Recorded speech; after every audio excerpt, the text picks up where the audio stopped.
다양한 분야의 전문가를 모시고 전문 지식을 전해드리는 전문가 초대석. 여러분 인생의 터닝포인트를 위한 김효재의 성공의 키 시간입니다. 오늘은 아주 귀중한 분을 이 자리에 초대를 했는데요. 아주 다양한 양력을 가지고 계신 분입니다. 대한민국의 금융문맹 탈출이라는 단어를 처음으로 쓰셨던 분, 동학개미 운동의 선봉대장 전리 대표님을 소개해 드립니다.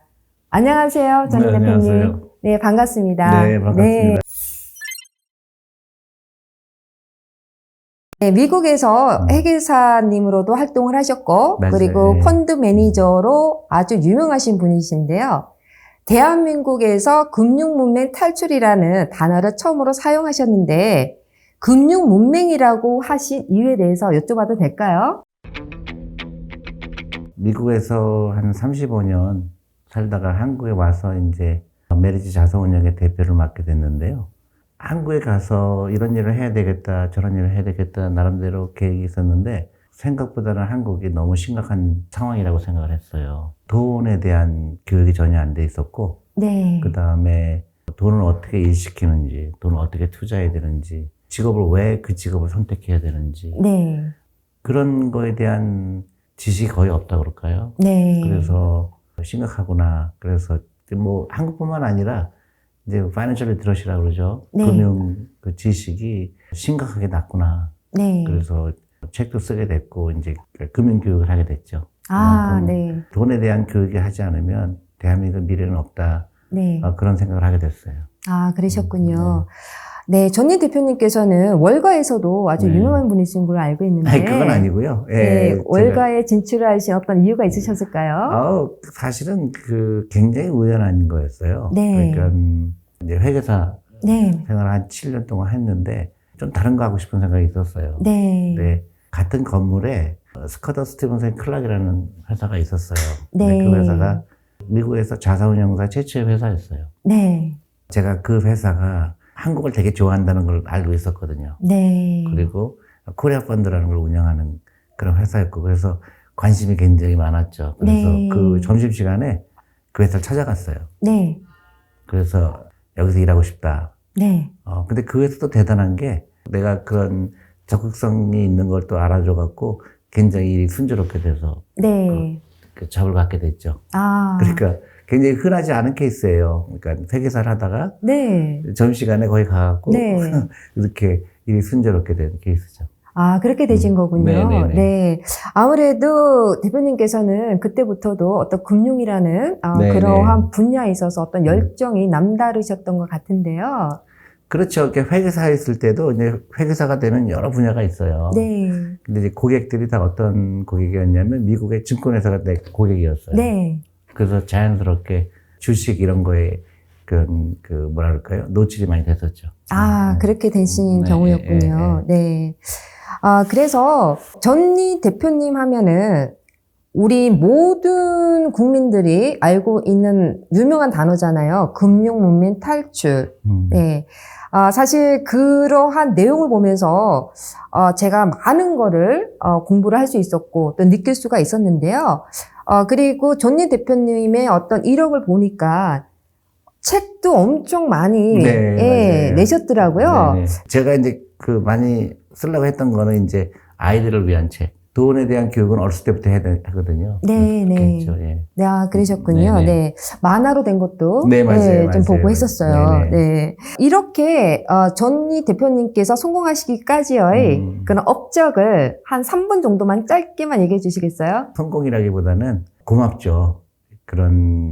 그렇게 일할 수 있는 기회도 있었고, 네. 또 다양한 경험을 살 수 있는 기회도 있었고, 부모님한테도 감사하고, 감사한 게 굉장히 많죠. 그러니까 남들이 그대로 간 길이 아니고, 네. 그런 이제 미국 회사에 좋은 회사에서 일하던 그런 경험도 쌓게 됐고, 또 투자 경험도 쌓게 됐고, 그리고 또 한국에 가서 고개 돌아와서 또 금융이라는 것은 이런 거라는 거를 또 일깨워주는 그런 계기도 됐고, 저한테는 굉장히 성공이라기보다는 나는 참 특별한 뭐랄까 블레싱 네. 받았구나 그런 생각이 들죠.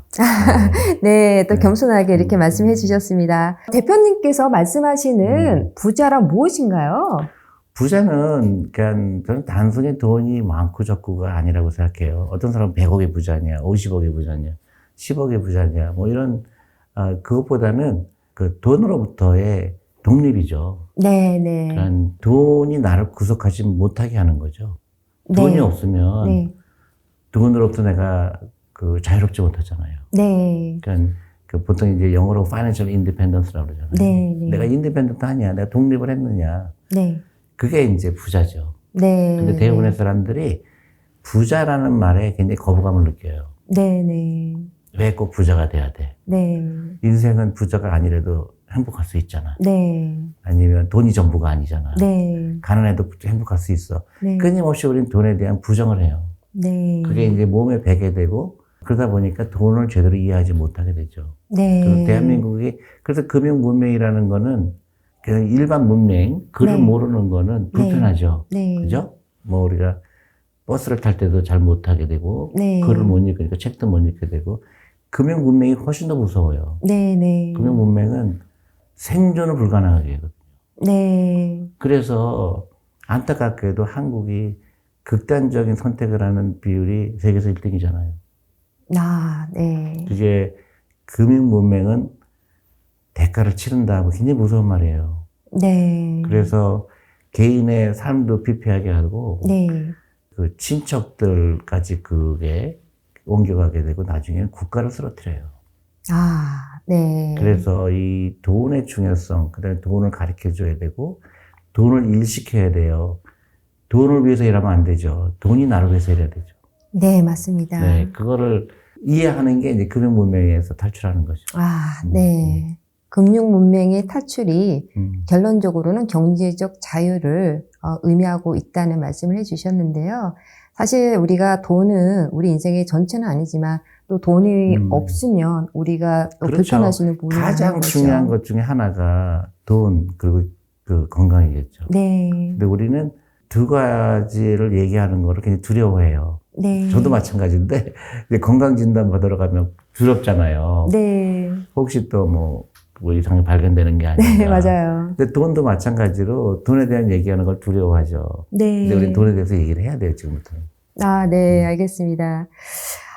부자가 될 수 없는 습관들을 가지고 있는 사람들은 주로 어떤 생각을 가지고 행동을 하고 있는지, 그리고 그러한 분들이 그러한 습관들을 극복하기 힘든 이유가 있는지 한번 말씀해 주시겠어요? 저는 이제 너무나 다양한 사람들을 만나왔어요, 한국에서. 네. 가장 마음이 아픈 거는 돈에 대한 얘기를 중요하다고 얘기를 할 때 대부분 아이 웃기지 마, 나는 괜찮아. 네.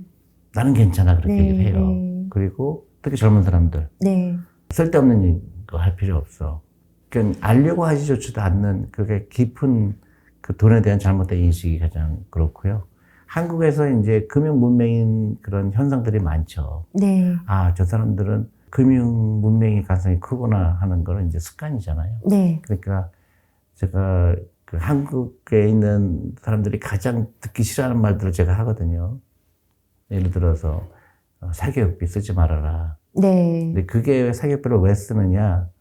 금융 문맹이기 때문에 쓰는 거예요. 금융 문명이기 때문에. 그렇기 때문에 돈을 일하게 하는 거를 생각하지 않고 우리 애가 성적이 좋으면 부자가 될 거라는 지극히 잘못된 착각을 하잖아요. 네. 그러니까 그게 그 온 집안을 쓰러뜨려요. 예를 들어서 300만 원 월급 받는 사람이 100만 원을 아이들 사교육비를 쓰는 순간 그 가정은 굉장히 빨리 가난하게 될 거거든요. 네. 그러면 그 아이가 20살, 30살 됐을 때 경제적 자유를 갖는 거는 거의 불가능하거든요. 네. 그때부터는 이제 후회가 되게 되고 온 집안이 돈이 없게 되고 부모님들은 노후 준비가 안 되게 되고 약순환이죠. 지금 한국이 정확하게 그쪽으로 가고 있거든요. 네. 그래서 이걸 깨지 않으면 한국은 심각한 문제가 생길 거라고 보는 거죠. 전 네. 세계에서 이런 나라가 없죠. 네. 근데 미국은 미국 교포 중에서 사교육 때문에 문제가 됐다는 얘기는 없잖아요. 네, 맞습니다. 근데 한국은 굉장히 심해요.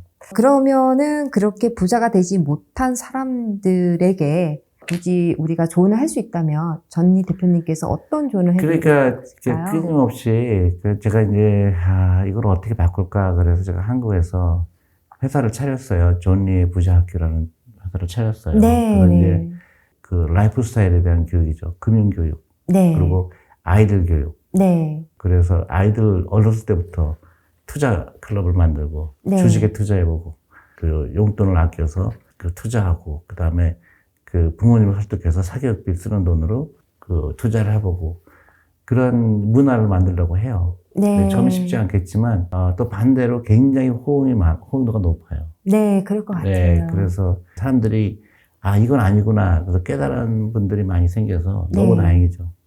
네. 감사합니다.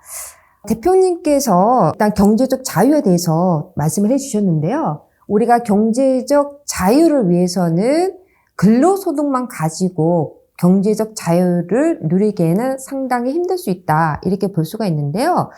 그렇다면 대부분의 사람들이 생각하는 게 투자를 어떻게 하느냐. 사실 굉장히 중요한 그런 부분인데, 대표님께서 생각하실 때 투자가 왜 중요한지, 네네. 네, 그리고 주로 어떤 투자를 추천하시는지 궁금합니다. 그 투자라는 거는 가장 간단하게 해서 내 돈이 일시키는 거거든요. 네. 네. 그러니까 우리 육체로만, 그러니까 근로소득만 갖고는 불가능하죠. 네. 왜냐면 세월이 갈수록 사람은 늙게 돼 있고 네. 또 이제 어느 정도 정년이 되면 회사에서 나가라고 그러잖아요. 네. 그럼 그때부터 어떻게 살죠? 막막하죠. 예, 근로소득만 있는 네. 사람들은. 네. 그래서 미국이 그런 면에서 굉장히 영리했죠. 미국이 1975년도에 그 퇴직연금 제도에 엄청난 개혁을 했죠. 에리스 획트라고 그래서 그 직장인들이 월급의 10%를 무조건 주식시장에 투자하게 하는 그런 법을 만들었거든요. 네. 그게 지금의 미국을 만들었어요. 그래서 네. 일반 사람들이 주식에 대해서 생소할 때, 잘 모를 때 국가에서 강제적으로 투자하게 네. 해서 돈이 일하게 하는 걸 가르쳐 줬죠. 네. 근데 이제 안타깝게도 한국도 그런 제도를 도입했는데 교육이 뒤따르질 않았어요. 그러니까 대부분 퇴직연금이 은행 예금에 들어가 있거나 네. 아니면 주식 시장에 들어와야 된다는 생각을 아예 하질 못했죠. 그랬군요. 네. 그게 좀 안타깝고, 이제 지금부터 퇴직연금의 중요성을 알게 돼서 이제 정부도 이제 그쪽으로 많이 노력을 하는 것 같고요. 네. 그 다음에 이제 그 대상에 네. 주식도 있고 부동산도 있고 여러 가지 있는데 한국도 마찬가지고 미국도 어느 정도 맞는 것 같은데 사회초년생이 되면 무조건 집부터 가져야 된다는 약간 잘못된 판단을 하거든요. 네. 그러니까 이제 저는 이제 그 집을 사게 되면 모기지가 자기 소득의 25%가 넘으면 안 된다고 생각을 하거든요. 네. 근데 막 한국 같은 경우 보면 막 그 거의 모든 버는 거를 다 부동산에 넣어야 될 정도로 비싼 집을 사거나 자기 능력에 맞지 않는 집을 사서 실패하는 경우가 많은데 그게 이제 그런 금융에 대한 이해도가 부족했던 거죠. 그러니까 처음에는 집이 없고 월세가 살아도 저축문제가 안 되는데 예를 들어서 내가 40대가 되고 50대가 됐을 때 돈이 이제 어느 정도 여유가 있을 때 그때 사도 충분한데 네. 이런 무조건 집은 있어야 된다. 그렇지만 나는 좀 사회에서 실패한 사람으로 한국 그런 말이 있어요. 아직도 월세 살아. 네. 근데 그거는 굉장히 잘못된 거죠. 월세 네. 사는 게 전혀 문제가 안 되는데 네.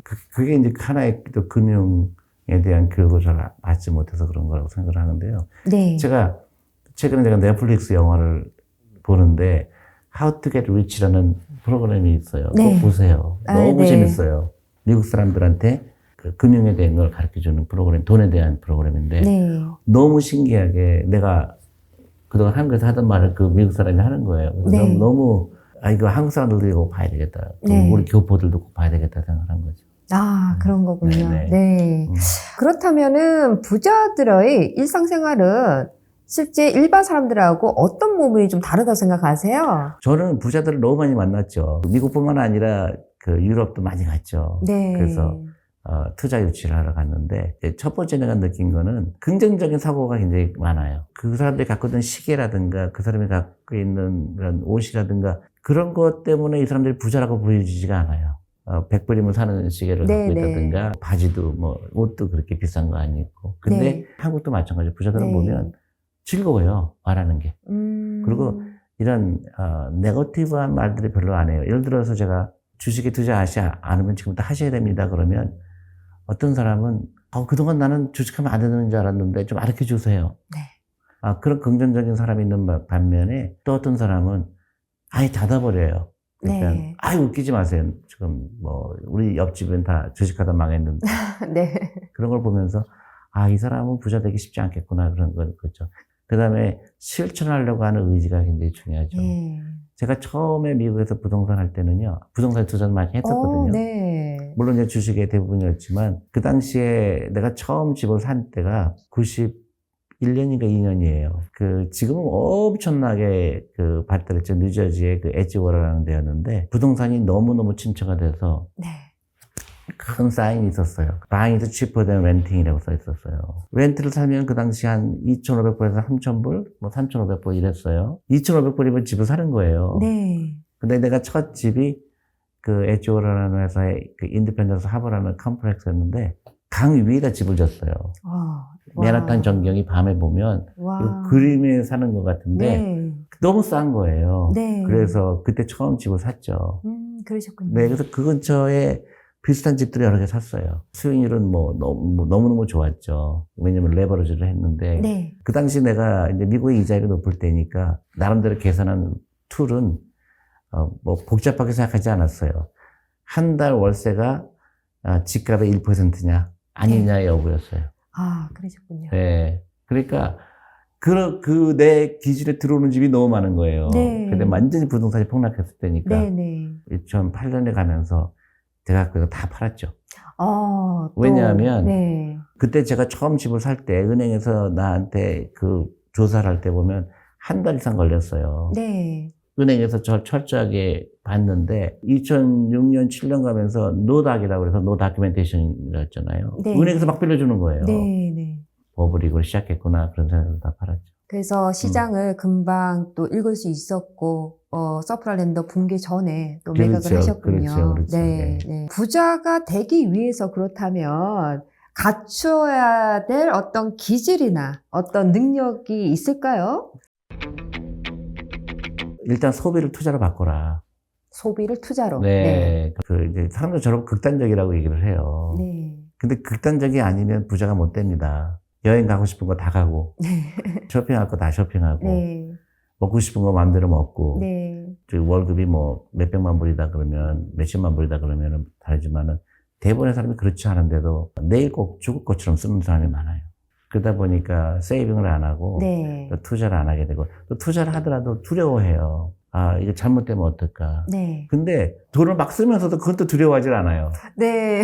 근데 투자하는 거 두려워해요. 네. 그래서 이게 부자가 될 수 없는 가장 근본적인 원인을 갖고 있구나. 네. 그거를 극복해야죠. 투자의 즐거움은 몇십 년을 가지만 소비의 즐거움은 일주일을 못 가요. 네. 너무 좋은 말씀이신데요. 네. 그러니까 소비의 즐거움은 예를 들어 내가 비싼 백을 1,000만 원 주고 샀다. 네. 대부분 이제 옷장에 들어가면은 있는지도 없는지도 모를 때가 많거든요. 네. 근데 그 즐거움 때문에 내 미래를 포기하는 거고요. 네. 미래를 포기한다는 건 뭐냐면 나를 포기하는 거예요. 그러니까 나의 존재를 포기하는 거예요. 네. 그러다 보니까 화가 나기도 하고 사회를 원망하게 되고 그러니까 네. 부정적으로 바뀌게 되죠. 네. 뒤집게 되면 즐거움 몇 개 안 남아요. 네. 오늘 내가 무슨 주식을 샀는데 마이너스 5% 돼서 상관없어요. 네. 내가 갖고 있다는 게 중요하지. 네. 내가 테슬라를 갖고 있다. 뭐 100불에 사건 200불에 사건 나하고 상관이 없어요. 네. 왜냐? 내가 테슬라 산 이유는 10년 후에 적어도 5배는 되겠지? 네. 왜냐면 이 회사가 잘 될 것 같으니까. 네. 근데 그런 마음으로 가면 긍정적으로 바뀌죠. 네, 맞습니다. 생각이. 네. 모든 투자는 그런 것 같아요. 근데 전희 대표님, 보통 주식을 할 때 주식이 오르락 내리락 하는 그 부분에 있어서 대부분의 투자를 처음 하시는 분들은 내렸을 때 받는 그러한 두려움, 그런 부분에 대해서 많이 언급을 하시는데요. 제가 볼 때는 물론 저는 주식에 대해서 잘 모르지만 어차피 주식도 장기적으로 가야 된다고 저는 생각을 하는데요. 어차피 투자는 장기전에 있다고 저는 생각하는 사람이라서 그렇다면은 단기적으로 업앤다운 하는 부분에 있어서 우리가 굳이 그렇게 두려움을 가질 필요가 있을까요? 없죠. 네. 그러니까 두려워할 필요 없다는 예, 얘기예요. 그러니까 우리가 이제 부동산 투자할 때는 매일 부동산이 얼마인지 체크 안 하잖아요. 안 하죠. 그렇죠? 그러니까 그래서 부동산은 장기 투자하는 거에 대해서 굉장히 거부감이 없어요. 네. 그다음에 이제 부동산에서 장점이라고 그러면 캐시플로가 들어오는 거잖아요. 월세가 들어오잖아요.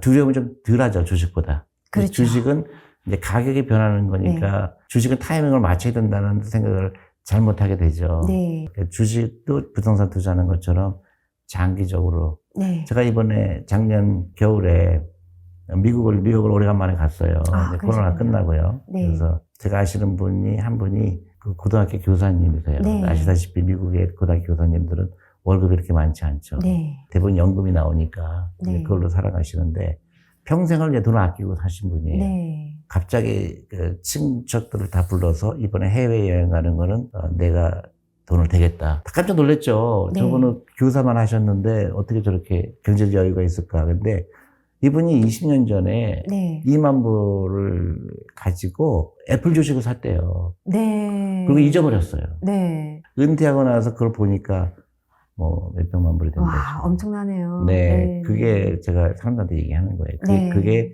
진정한 투자다. 진정한 투자는 장기 투자에 목표를 두고 하는 경우라고 말씀을 해주셨고요. 그리고 정말로 마음을 닿는 한 얘기를 해주셨는데 우리가 미래를 포기하는 것은 자기 자신을 포기하는 거라고 말씀을 하셨어요.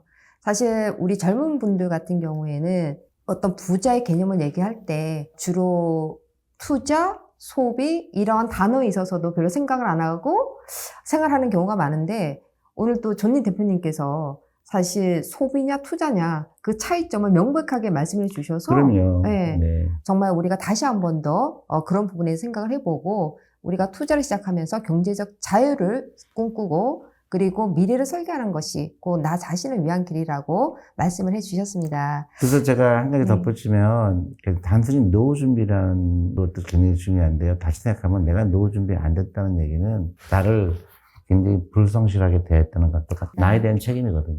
예, 노후 대책에 있어서도 저희가 이제는 좀 더 슬기롭게 현명하게 존니 대표님께서 네, 말씀해 주신 대로 한번 설계를 해봐야 될 것 같습니다. 예, 지금 우리가 부자가 되기 위해서 해야 할 일들이 참 많을 것 같은데요. 저희가 지금부터라도 다시 한번 생각을 해서 꾸준하게 실천해 나가는 것이 상당히 중요할 것 같고요. 지금 아이들을 위해서 금융 공부에 대해서 상당히 그 열정을 가지고 알리고 계시잖아요. 그러면은 내 아이가 부자 되는 방법, 물론 여러 가지가 있겠지만 아주 쉽게 몇 가지만 좀 알려주실 수 있을까요? 굉장히 간단하죠. 네. 아이를 부자로 만들려고 그러면 모든 투자는 네. 시간에 투자하는 거예요. 기술이 아니거든요. 네. 사람 자꾸 기술이라고 그래요. 뭐 네. 투자의 대가 뭐 그런 사람 네. 없어요. 네. 진짜 부자가 만드는 거는 시간이 필요하거든요. 시간. 복리 효과가잖아요. 네. 복리라는 거는 시간이 갈수록 기하급수적으로 늘어나는 네. 거기 때문에 그러면 제일 유리한 사람 누굴까요? 태어난 아이죠. 한국은 좋은 게 하나가 있어요. 태어난 아이 이름으로 계좌를 열 수가 있어요. 미국은 안 되거든요. 이 아이를 부자로 만들기 위해서 어떻게 해야 될까? 예를 들어서 뭐 100일 잔치다. 돈 들어오잖아요. 네. 그 돈으로 주식을 사줘야죠. 끊임없이 걔 재산을 늘리는 거를 부모님이 도와주는 거죠. 네. 작은 돈이지만. 제가 이렇게 얘기하는 걸 굉장히 따르는 분이 있어요. 그분이 네. 최근에 딸을 낳았는데 이름이 주주예요. 그 아이 100일 때도 제가 하라는 대로 했고. 그래서 걔 재산이 지금 1살도 안 됐는데 걔 재산이 지금 뭐 몇천만 원 된 거예요. 와. 10살 되고 20살 되면 네. 이제 그 아이의 재산이 늘어나겠죠. 네. 그 다음에 이제 사기업 같은 건 당연히 시키지 말아야 되겠죠. 네. 그 돈으로 투자해야 되고. 그 다음에 직업 선택이죠. 이 아이가 부자 되는 직업이 뭘까? 거기서 가장 핵심적인 거는 남들이 좋다고 하는 직업이 결국 돈 많이 버는 직업이 아닐 거라는 거죠. 의사, 변호사. 네. 그건 답이 아니거든요. 미국에서 가장 돈 많이 버는 사람이 누굴까요? 월스트리트에 있는 사람들이. 펀드 매니저, 금융권에 있는 사람이죠. 그럼 우리 아이를 금융권으로 키우는 거죠. 블루오션이죠. 네. 한국에서 금융권으로 가겠다는 사람이 없죠. 미국에서 젊은 사람한테 너 뭐 할래? 그러면 네. 월스트리트 가고 싶어요. 그런 사람이 너무 많거든요. 그렇죠. 한국은 의사, 변호사예요. 그렇죠. 네. 아니면 공무원이라든가. 네, 네. 금융의 중요성을 이해하지 못하고 있어요. 그러니까 예를 들어서 뭐 투자, 주식 투자는 뭐 사고 파는 거. 네. 너무너무 그 초보 수준에서 못 네. 넘어가고 있고 어렸을 때부터 투자가 안 하게 되면 그 아이가 미국처럼 큰 자산운용사의 사장이 될 수가 있죠. 네, 좋으신 말씀을 해주셨습니다. 네. 내 아이에게 부자 되는 방법 말씀해 주셨는데, 그렇게 생각하면은 우리가 유대인의 어떤 교육을 또 생각을 하게 되잖아요. 맞아요. 그러면 유대인의 아이들 교육 방법과 대한민국의 아이들 교육 방법에서 많은 차이가 있겠지만 그 차이점 몇 가지만 좀 비교해서 말씀해 주시면 네, 좋겠어요. 다행히도 제가 살던 동네가 유태인이 한 95% 있는 동네에서 제가 살았어요. 그래서 우리 애가 유태인이 다니는 유치원에 다녔죠. 네. 그래서 유태인 노래를 계속 부르고 그랬어, 와, 우리 애가. 네. 근데 공통점이 있어요. 네. 교육률이 다 굉장히 높아요. 그렇죠. 네, 높죠. 교육률이 굉장히 네. 높은데 교육의 방법이 틀려요. 네. 한국은 점수 경쟁을 해요. 네. 그래서 이 줄을 서요. 네. 그래서 1등, 2등, 3등, 4등을 매겨요. 네. 그래서 1등에는 잘 되는 거고 2등은 못하고. 그러니까 그런 서열을 매겨서 성공한다고 잘못 착각을 해요. 그렇죠. 네. 근데 같은 교육을 하는데 이 유태인은 절대로 공부 열심히 하라는 얘기 한 번도 안 해요. 네. 뭐를 가르치느냐? 네가 평생에 할 수 있는 거를 미리 찾아라. 노력을 네. 해라. 그래서 어떤 애는 오른쪽에 가고 어떤 애는 왼쪽에 가고 그래서 점수 경쟁할 이유가 없어요. 네. 근데 점수 경쟁하는 게 몇 가지가 있죠. 의사가 되려면 의대를 가야 되니까. 네. 그거 빼놓고는 없어요. 아, 근데 한국은 내가 뭘 하건 상관이 없이 점수를 일단 따야 돼요. 그렇죠. 그게 이제 치명적인 부자가 되지 못하는 네. 이유죠. 네. 네. 그리고 유태인은 그 어렸을 때부터 투자를 가르쳐 주고 부모님하고 아이들하고 시간을 같이 보내고 그리고 교육률이 높다고 그래서 단순히 점수가 좋아야 된다는 생각을 안 하죠. 네. 근데 한국은 점수 위주의 교육인 거니 거기서 엄청나게 교육감이 떨어지는 교육을 하고 있는 거죠. 그러니까 내가 점수를 많이 받아서 1등을 했다고 해서 내가 사회에서 성공한다는 확률은 연관성이 제로거든요. 네. 근데 그 공부를 왜 할까? 네. 왜 저렇게 점수에 연연할까? 좀 너무 이해가 안 가는 거야, 한국에 왔을 때. 네. 한국에서 유일하게 한국이 사람을 뽑을 때 점수를 뽑아요. 그렇죠. 미국은 뭐로 뽑아요? 인터뷰로 뽑잖아요. 인터뷰죠. 어느 인터뷰가 너 점수 몇 점 받았어?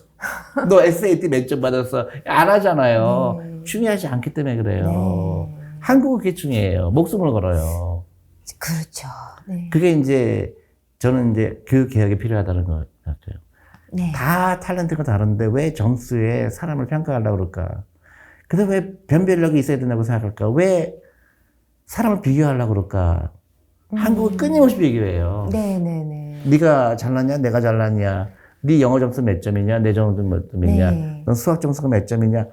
숨이 막힐 것 같은 거예요. 네. 왜 애들을 이렇게 만들지? 네. 왜 전부 학원에 가서 저는 수학 그 시험 보고 야, 이건 노벨상 받는 애들이 보는 시험인데 네. 애들이 노벨상 받을 이유가 전혀 없잖아요. 그래서 한국에 와서 제가 가장 잘못된 게 왜 공부 잘하면 부자가 될 거라고 착각을 하고 있을까? 네. 네, 그게 좀 제일 안타까워요. 네. 좋은 말씀을 해주셨습니다. 네. 저희가 이런 팬데믹도 거치면서 사실 모든 세계가 급속하게 바뀌고 있어요. 트렌드의 변화가 급속하게 바뀌고 있는데 이러한 글로벌 경제 속에서 전니 대표님께서 특별히 우리가 이러한 글로벌 경제에 관심을 가져야 되는 이유가 있다면 그것이 무엇인지 한번 말씀해 저는 주시면 네, 저도 대답을 쉽게 하지 못해요. 네. 저도 AI 그러면 저도 옛날 세대라서 뭐 AI가 엄청난 건 알지만 내가 지금 AI를 공부해 갖고 뭐 할 수 있는 부분은 없잖아요. 네. 근데 반대로 얘기하면 젊은 세대들은 엄청난 기회가 오고 있다. 네. 기회. 네. 기회가 오고 있잖아요. 네, 네. 그러니까 새로운 직업이 무지하게 많이 생긴다는 거. 옛날에는 우리가 예를 들어 100년 전으로 돌아가면 네. 직업이 뭐가 있겠어요? 관리 아니면 농부였겠죠. 네. 근데 그러면 대부분의 사람이 농부였을 거 아니에요. 그랬죠. 그러면 다 배불리 먹었을까요? 아니요. 굶는 사람 많았잖아요. 네. 왜 모든 사람이 왜 농부를 하는데 왜 굶었을까요? 혁신적이지 못했던 거거든요. 생산성이 낮았기 때문에 네. 그런 거예요. 근데 지금은 농사 짓는 사람 거의 없죠. 그렇죠. 근데 굶는 사람 없죠. 없죠. 그러니까 뭐냐, 새로운 기회가 엄청나게 오기 때문에 물을 창출할 수 있는 새로운 분야가 엄청나다는 거예요. 그렇죠. 그러니까 예를 들어 옛날에는 일주일 내내 일했지만 지금은 재택근무를 많이 하잖아요. 그렇죠. 왜 그러죠? 생산성이거든요. 네. 안 가도 되거든요. 컴퓨터로 일하거든요. 네. 아니면 인터넷으로 일하거든요. 더 네. 이제 AI가 일하고. 네. 그러니까 세상이 바꿔졌지만 인간은 훨씬 더 짧은 시간에 일해도 충분히 부가가치가 생기는 거예요. 네. 기업의 입장에서도 야, 굳이 회사 올 필요 없어. 네. 옛날에는 무조건 회사에 와서 몇 시부터 몇 시까지 일해야 되는데 그게 없어진 거거든요. 네. 생산성이거든요. 네. 젊은 사람들은 그걸 알아야 되거든요. 네. 근데 우리는 뭐예요? 아직도 국영수 하고 있어요. 네. 아직도 국영수 하고 있어요. 네. 네. 끔찍한 교육을 받고 있는 거잖아요. 네. 네. 그래서 아이가 수학 잘하면 뭐 할까? 네. 그래서 저는 젊은 사람들은 잘못된 생각에서 빠져나와야 돼요. 네. 경제 독립을 얻는 거는 너무나 다양하게 생길 수가 있다. 근데 그렇죠. 공부 잘하는 거하고 상관없다. 그렇죠. 그거를 이제 알아야 되는 거죠. 그렇게 저는 그 사교육 쓰고 그러는 게 너무너무 안타까운 거예요. 너무나 많은 자원하고 시간이 잘못된 데에 쓰이고 있는 거죠. 네. 아, 네. 처음부터 지금까지 전니 대표님께서 설명하시는 내용들을 보면은, 아, 사실 이제는 다양한 그렇죠. 그러한 분야에서 정말 성공할 수 있는, 그리고 그 속에서 경제적 자유를 찾을 수 있는 부분들이 너무나 다양한데, 그 경제적 자유에 대한 그런 분야가 너무 협소하지 않을까. 그렇기 때문에 그쪽에 줄을 선다. 이렇게 말씀하신 것도. 그렇죠. 네. 생각의 파괴가 필요할 것 같아요. 네, 맞습니다. 그래서 기존에 있던 생각을 과감하게 네, 버릴 필요가 있죠. 네, 네. 그러니까 제가 이제 많이 제가 한국에 소개하는데 미국의 그런 그 부자가 된 스토리, 네. 나한테 감동을 준 스토리가 그 홈디포예요. 홈디포요. 네. 제가 1980년에 미국을 처음으로 갔는데요. 네. 홈디포 스토어가 막 보일 때였어요. 네. 그 스토리를 보면서 우리나라도 이런 부자가 나와야 된다. 네. 근데 그런 그 보통 사람이 아버지의 도움이 없이 큰 부자가 되는 시대가 왔다. 네. 그래서 뭐 몇십 조의 부자가 된 거 아니에요. 네. 그래서 젊은 사람들이 끊임없이 이런 창업 아이디어를 가지고 큰 부자가 돼서 네. 이제 그 사회를 바꾸는 네. 그런 이제 인재가 나오는 거는 누구나 가능하다. 아, 네. 좋으신 말씀입니다. 예, 젊은 분들께서는 오늘 잔니 대표님께서 말씀하신 창업을 통한 아이디어로 우리가 얼마든지 경제적 자유를 누릴 수 있다는 점 항상 기억하면서 생활하시면 좋을 것 같습니다. 끝으로 전니 대표님께 부탁하고 싶은데요. 김효지 미국 부동산을 구독하고 계시는 구독자님들께 대표님께서 조언을 해주신다면 감사하겠습니다. 예, 저는 이제 투자 중에서 크게 이제 주식과 부동산으로 나누잖아요. 네. 그러니까 주식의 장점은 작은 돈으로 꾸준히 할 수 있다는 게 장점이고, 부동산은 특히 이제 미국 같은 경우에는 부동산이 이제 커머셜하고 다르게 개인 그 집을 사는 사람들은 10%만 다운하면은 대부분 살 수가 있잖아요. 네. 그리고 이제 상가인 경우에는 좀 다운을 많이 해야 되겠고, 내가 이 가격을 제대로 산정하고 투자했는지 그게 제일 중요한 것 같아요. 네. 그리고 너무 한쪽에 치우치지 말아라. 네. 비중이 만약에 이제 한국의 가장 큰 문제는 사람들은 저를 오해를 해요. 부동산 절대 하지 말아라. 저는 그런 얘기 한 적이 없어요. 네. 2년 전부터 제가 한국의 부동산은 좀 위험하다고 얘기한 거는 가격이 말도 안 되게 비싸다. 네. 캐시플로우로 받느냐. 네. 그러니까 부동산하고 주식의 가장 큰 다른 점은 부동산은 캐시플로우가 반드시 동반해야 된다. 네. 그래서 내가 집을 샀는데 내가 이제 개인적으로 집을 산 거는 이제 모게지가 나가겠죠. 네. 근데 그게 25% 이상 넘으면 안 된다. 네. 그게 제 생각이고요. 그러니까 부동산을 하건 주식을 하건 꾸준하게 해라. 네. 그리고 단기간에 그 가격에 그렇게 연연하지 말아라. 네. 그 다음에 글쎄요, 마지막 팁을 줄 수 있는 건 남들이 다 죽었다 그럴 때 제일 좋을 때다. 네. 그러니까 부동산도 그렇고요. 네. 제가 첫 집을 산 게 미국의 부동산이 완전히 다 처참하게 했을 때예요. 네. 내가 처음 집을 산 게 아주 뷰티풀한 하우스였어요. 맨하탄 전경이 보이고. 근데 맨하탄에 뭘로 출근했는지 아세요?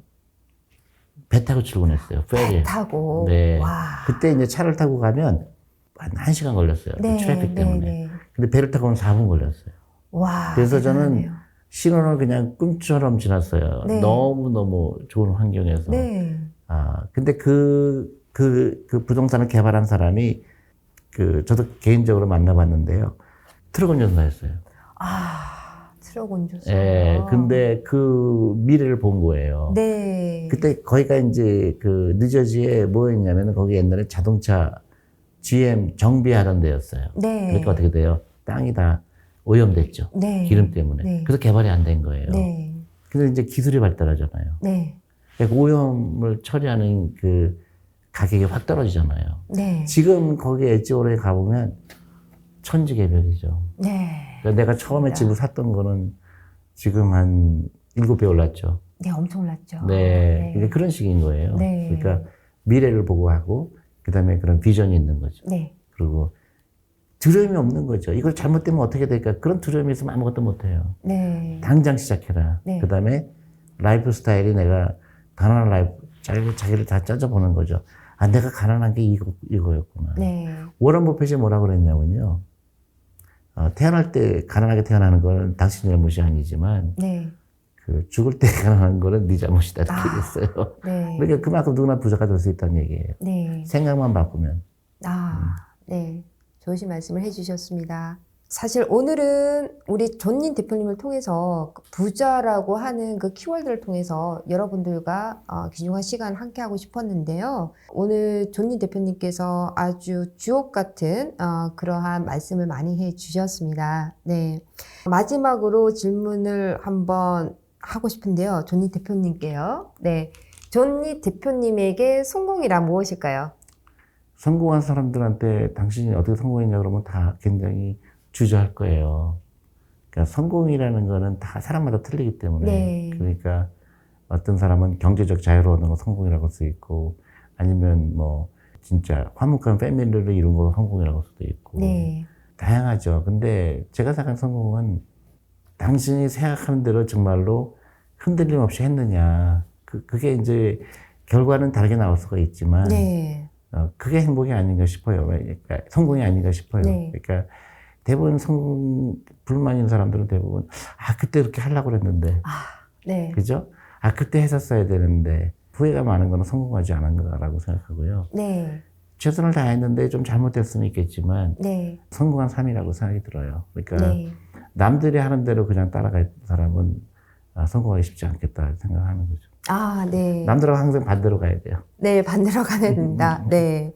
자, 존님 대표님에게 성공이란 생각과 동시에 행동으로 옮기는 것이 성공이라고 말씀을 해 주셨습니다. 그리고 다른 사람과 반대로 갈 수 있는 생각과 용기가 필요하다고 말씀을 해 주셨습니다.